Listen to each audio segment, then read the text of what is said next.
Bagaimana para ahli dalam menyelidiki atau membaca kasus dugaan pornografi ini? Apa saja hal yang harus dilakukan? Kita akan bahasnya bersama narasumber kami, pakar telematika Abimanyu Wahyu Hidayat atau bisa disebut Abah, dipanggil Abah. Terima kasih sudah bergabung di Kompas Petang. Abah, kalau kita melihat ada screenshot atau tampilan gambar percakapan, kemudian juga ada video yang akhirnya beredar di masyarakat dan tengah diselidiki oleh pihak kepolisian. Apakah bisa dibedakan atau bagaimana caranya membedakan ini adalah chat asli dan foto asli atau palsu sebenarnya? Kita ngomongin chatnya dulu ya.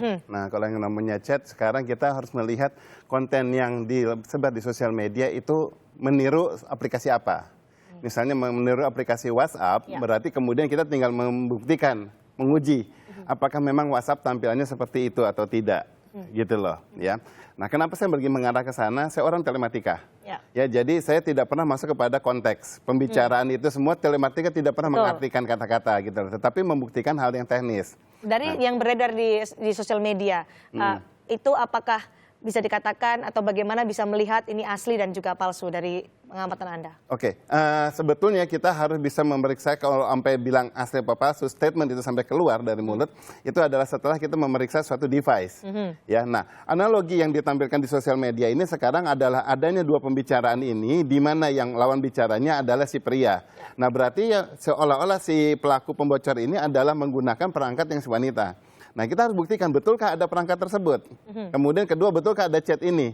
Karena tidak mungkin seorang hacker dia bisa melakukan penerobosan, dia bisa melakukan intrusi, pengambilan informasi, tapi kemudian dia mengatasnamakan salah satu pihak. Namanya hacking itu dia mendengarkan di tengah-tengah.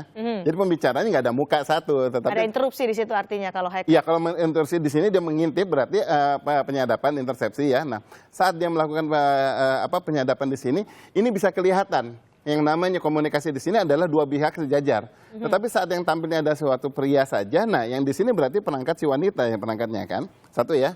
Nah, kemudian tinggal dibuktikan, bisa nggak dia membuktikan itu. Yang kedua adalah nanti kita pembuktian mengenai tampilan fotonya. Di sini menurut saya ada sedikit ketidakwajaran. Apa yang Anda lihat? Karena saat menampilkan yang si pria itu minta-minta foto wanitanya kan, kemudian wanitanya bilang akhirnya menampilkan fotonya. Jeger, keluarnya fotonya langsung satu layar penuh. Dalam ukuran besar maksudnya? Ya, come on. Sebuah WhatsApp kita semua bisa nguji. Di settle apapun WhatsApp kalau kita tampilkan foto pasti yang keluar adalah thumbnail. Ya kan, gambar kecil dulu. Karena di antara chat sama chat. Sampai itu thumbnail itu diklik baru kebuka gambarnya besar. Tetapi sekarang kalau dia langsung gambarnya besar tidak bisa menampilkan yang thumbnailnya, ini menjadi satu tanda tanya. Bagaimana dia bisa menampilkan ini gitu loh. Ya kan? Kenapa? Memang tidak mudah menampilkan thumbnailnya di WhatsApp. Karena ada beberapa shadow yang beberapa hal yang harusnya tidak terjadi dengan tampilan layar biasa. Yang di sini sekarang tidak terjadi hal seperti itu. Ya, tetapi saya tidak mau masuk kemudian campur sama pihak kepolisian dalam arti sampai membahas yang chatnya.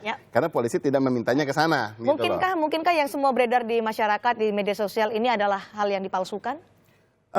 Bilang palsu apa tidaknya nanti setelah kita benar-benar melihat. Sekarang kan kita baru melihat nih yang beredar dulu nih. Ya tadi kan beberapa kecurigaan. Nah, tapi kan sudah tersebar di internet. Paling tidak kita sudah mengetahui ini yang mau ditelusuri. Ya kan, nanti setelah kita masuk sampai lebih mendetil, baru kita bisa bilang bahwa itu palsu atau tidak. Kalau ahli antropometri, mengingat bahwa kalau kita pakai mata yang biasa, jangankan saya seorang Anda pun siapapun di dunia ini tinggal melihat tinggal ini palsu apa asli. Tapi saat kita dimintanya sebagai saksi ahli dan kita mengarianya di dunia telematika, ya harus banyak alasan dan kemudian berbagai teori-teori teknis yang harus kita bisa pertahankan, memastikan bahwa itu asli apa tidak kan. Banyak alasan, banyak teori. Kalau menurut ahli antropometri, ilmu ukur tubuh manusia harus dibuktikan dengan melakukan pengukuran yang seksama. Tapi kalau dari telematika, apa yang harus dilakukan untuk bisa membuktikan oh ini asli atau ini adalah palsu atau diedit? Di salah satu sisi saya menyetujui adanya antropometri, tapi di sisi lain tidak perlu. Kenapa? Kalau saya bilang tidak perlu, sekarang kita harus melihat mengacu. Ini komunikasi ceritanya analoginya tahun berapa nih? Kapan? Misalnya komunikasi katanya Agustus. Foto itu bukan berarti foto Agustus kan?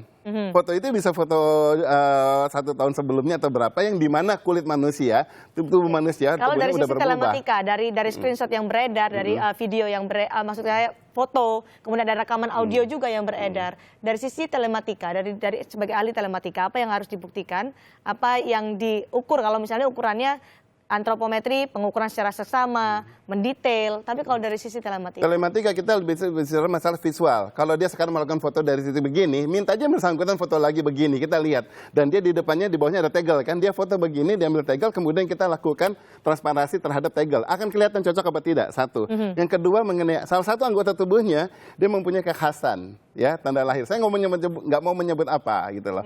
Tinggal dibuktikan itu tanpa perlu antropometri gitu loh. Kemudian kita bisa melakukan juga pengujian terhadap konten yang ada, apakah itu terjadi tempelan atau tidak gitu loh. Nanti bisa diujikan, nah dari situ bisa dibuktikan, maka kita bisa bilang ini foto direkayasa atau tidak gitu loh. Selesai, ketemu ada wajahnya semuanya kok. Itu indikator-indikatornya artinya? Iya, kalau kita nggak ketemu wajahnya, nggak apa-apa. Misalnya ada suatu tubuh yang telanjang, kemudian ada suatu tubuh yang kepalanya aja. Itu bukan satu masalah. Tapi saat ada suatu gambar yang mana ada tampil kepalanya dan kemudian tubuhnya, tinggal dicoba dihubungkan. Tetapi ingat, telematika tidak pernah mau memasukkan hal itu di dalam ranah telematika. Karena di Undang-Undang ITE nomor 27 tahun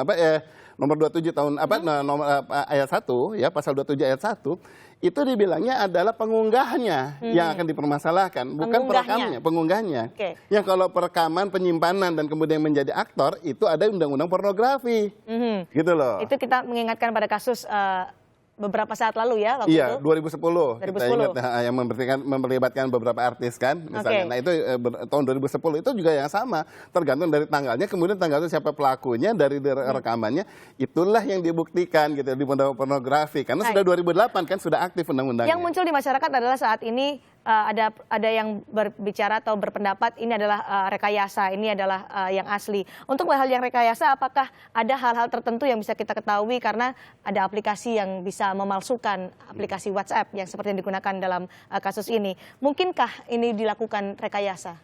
Gini, kalau aplikasi WhatsApp yang seolah-olah pemalsu aplikasi WhatsApp memang sudah ada, dan saya tidak bisa menyebutkan karena ada sebenarnya banyak ya. Nanti ada orang yang mencoba lagi hal-hal yang lain.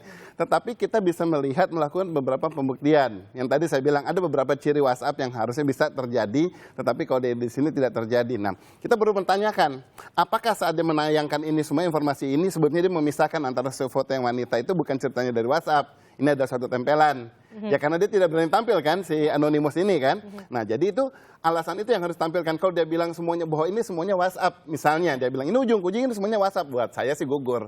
Itu gugur? Buat saya gugur karena sudah ada penampilan fotonya itu tidak sesuai dengan WhatsApp. Gitu loh kalau dibilang WhatsApp ya. Tetapi kalau dia bilang ini ceritanya ada foto yang lagi yang tampil, oke, wajar. Ingat ada di akhir dari gambar foto tersebut ada yang seorang si ibu dengan anaknya ditutupi ya. Itu gambar WhatsApp. Kalau dibilang ibu itu gambar WhatsApp, ya ada framingnya, ada border, ada suatu thumbnail. Dengan ukuran yang tidak sebesar itu yang dan beredar di masih masyarakat. kecil gitu ya, belum kebuka lebar gitu loh. Tetapi kalau yang lain-lainnya saya masih perlu mempertanyakan. Nah, yang banyak pertanyaan orang selalu kan, apakah itu diedit? Apa itu rekayasa? Jawabannya apa? Itu foto editan, tetapi bukan rekayasa. Artinya foto itu editan tapi bukan rekayasa. Apa sebenarnya? Apakah ini benar-benar foto yang asli? Ada? Ya sekarang gini, ya kan ini satu analisa kan kita lihat kan nanti sampai pembuktian. Tetapi kita lihat sekarang kalau dibilang editan, jelas itu foto editan. Kenapa? Karena ada area yang ditutupi dengan emoticons, dan area intim yang ditutupi. Editannya berarti foto seperti sudah diedit berarti kan. Nah, tetapi kalau dibilang rekayasa bukan, aslinya di luar dari pengeditan yang tersebut, apakah ada penempelan kepala atau tubuh? Sejauh ini tidak kelihatan. Tetapi kembali nanti saat ini semuanya pernyataan ini akan terbukti. Dari pihak kepolisian? Dari pihak kepolisian, setelah pihak kepolisian meminta kita sampai memeriksa pada media, dan kemudian baru kita lihat statementnya lagi. Benar nggak sih sebenarnya kita bilang nggak ini direkayasa atau bukan gitu loh. Ada editan tapi bukan rekayasa. Iya. Ada juga yang beredar di masyarakat adalah audio atau rekaman. Rekaman ini memang banyak dibicarakan oleh masyarakat. Anda sudah melihatnya apakah ini ada proses rekayasa penyuntingan? Oke. Kalau rekaman di sini ini ada suatu hal yang aneh gitu loh. Aneh dalam arti bahwa sekarang ini seolah-olah bukan suatu pembicaraan, tapi ini seolah-olah suatu monolog. Si wanitanya ngobrol aja terus ya, kemudian lawan bicaranya nggak ada. Kalau itu dikirim melalui voice note seperti kita lihat dari satu fitur di aplikasi WhatsApp. Nah, kalau dia suatu voice note dia rekam, nanti kita bisa menguji voice note itu noise-nya sejajar atau tidak gitu. Yang namanya noise itu di belakang gelombang kita selalu ada yang namanya gelombang suara yang lain yang namanya noise. Nanti kelihatan itu wajar apa tidak. Saat itu mulai naik kemudian putus turun, berarti ada potongan. Gitu loh ya. Nah, kalau sekarang itu dibilang suatu voice note dia rekam ujung ke ujung, harusnya Baik. tidak ada potongan-potongan ini. Hal-hal itulah nanti yang akan diamati oleh pihak kepolisian tentunya untuk Harusnya bisa membuktikan diamati, iya, dan iya. membuktikan ada keterangan resmi juga dari pihak kepolisian soal kasus yang melibatkan Firza Hussein juga tersangka dalam kasus Pakar. Terima kasih Abah Sama-sama. sudah berbagi informasi di Kompas Petang hari ini.